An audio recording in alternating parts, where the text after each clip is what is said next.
प्राचीन समय में विजयनगर नाम का एक नगर था। उस नगर के महाराजा का नाम कृष्णदेव राय था। महाराज के मंत्रिमंडल में एक मंत्री थे जिनका नाम तेनालीराम था।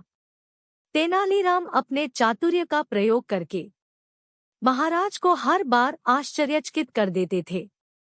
एक बार तो ऐसा हुआ कि तेनालीराम ने अपनी बुद्धि से महाराज के फैसले को बदल दिया और एक निर्दोष को सजा पाने से रोक दिया।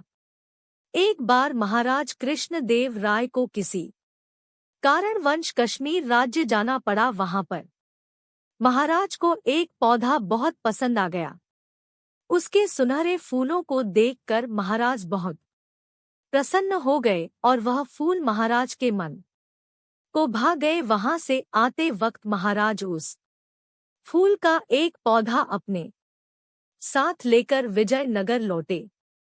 विजयनगर में आते ही महाराज ने राज्य के माली को बुलाया और कहा, इस फूल को हमारे बगीचे में ऐसी जगह लगाओ जिसे मैं सुबह उठते ही अपनी खिड़की से देख सकूं और इस फूल का विशेष रूप से ख्याल रखा जाए। अगर इस फूल को कुछ भी हो गया तो मैं तुम्हें मृत्युदंड दे दूंगा।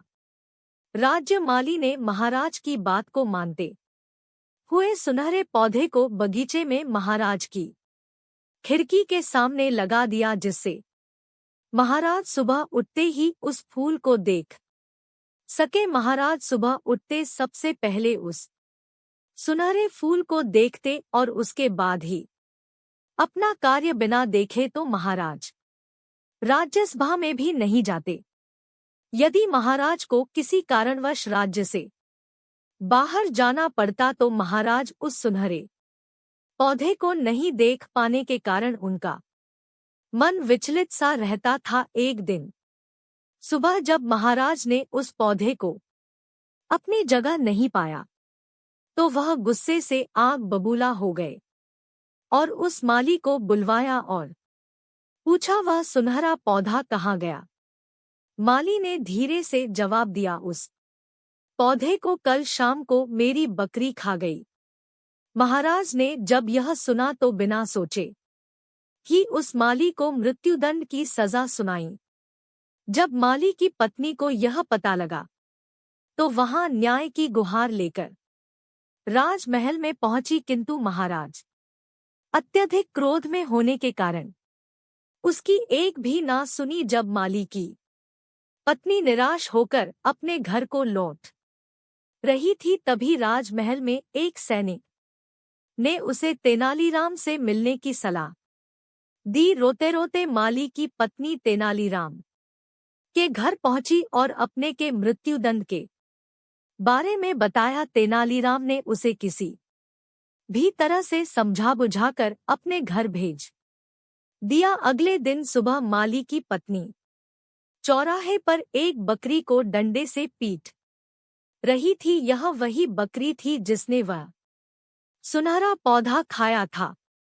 जब नगरवासियों ने यह देखा कि माली की पत्नी की मार से बकरी अधमरी हो चुकी है तो ग्रामवासियों ने कोतवाल को बुलवाया। विजयनगर में पशुओं के साथ ऐसा व्यवहार क्रूरता में माना जाता था।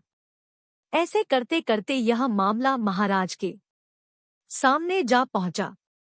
महाराज ने जब माली की पत्नी से इसका कारण पूछा तो उसने बताया कि इस बकरी के कारण ही तो मेरा संसार उजड़ने वाला है।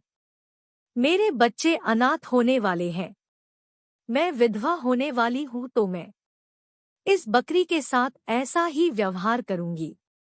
महाराज बोले, मैं तुम्हारी बात समझ नहीं पाया हूं। भला यह बकरी तुम्हारा घर कैसे उजाड़ सकती है।